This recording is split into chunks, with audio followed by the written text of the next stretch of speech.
একটু দাঁড়ান, এই ভিডিওটা আপনাদের জন্যই, যারা চা খেতে পছন্দ করেন তাদের জন্য। এই কিচেন হ্যাকটা যদি জানা থাকে তাহলে পৃথিবীর যে প্রান্তেই যাবেন না কেন আপনার নিজের হাতের চা কিন্তু সব জায়গায় বসে খেতে পারবেন। 3 টেবিল চামচ পরিমাণ চা পাতা, আর এখানে 1.5 টেবিল চামচ পরিমাণ নিয়েছি চিনি, আর এলাচি দিয়েছি আমি 3টার মতো, দারচিনির ফালি দিয়েছি 2টা, একটু গুঁড়া করে দিয়েছি আর কি। এখন আমি ব্লেন্ডারে জারে করে কিন্তু এগুলোকে গুঁড়া করে নিলাম। যারা র চা খেতে পছন্দ করেন তারা এই পর্যায়ে ব্লেন্ডারের মুখটা খুলে অর্ধেকটা আলাদা করে নেবেন। এটা হলো র চা, আর ওটাকে আমি দুধ চায়ের জন্য প্রিপেয়ার করে নিব, আর এই জন্য কিন্তু সেখানে আমি দুধ মিশিয়ে নেব। এই তো এখানে আমি দিয়ে দিচ্ছি দুধ, যদিও আমি দুধটা মানে খেতে চাই না, চায়ের সাথে আমি সবসময় কফি ম্যাটটা খাই, তো এই ম্যাটটা এখানে আমি অ্যাড করে দিলাম। ম্যাট দেওয়ার পর এখন আমি এটাকে মানে আবার একটু ঘুরিয়ে নিলাম ব্লেন্ডারে জারে করে।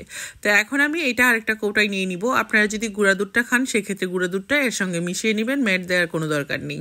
তো এখন আমি আরেকটা কৌটাতে নিয়ে নিচ্ছি দুধ চায়ের জন্য, যেটা রেডি করে নিলাম। এই চাটা কিন্তু মানে পৃথিবীর যেই প্রান্তেই যাবেন না কেন সাথে মানে যদি আপনার থাকে তাহলে কিন্তু আপনি চায়ের তৃষ্ণা মেটাতে পারবেন।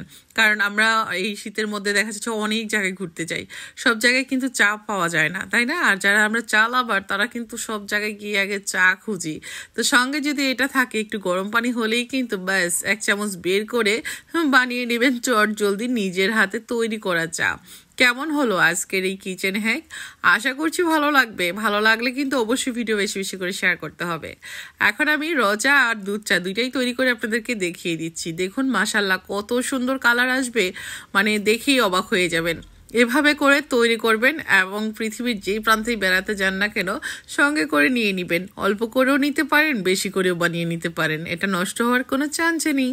এই তো তৈরি হয়ে গেল, ব্যাস এখন শুধু এনজয় করার পালা। তো কেমন লেগেছে ভিডিওটা কমেন্টের মাধ্যমে জানাবেন, ভালো লাগলে শেয়ার করবেন।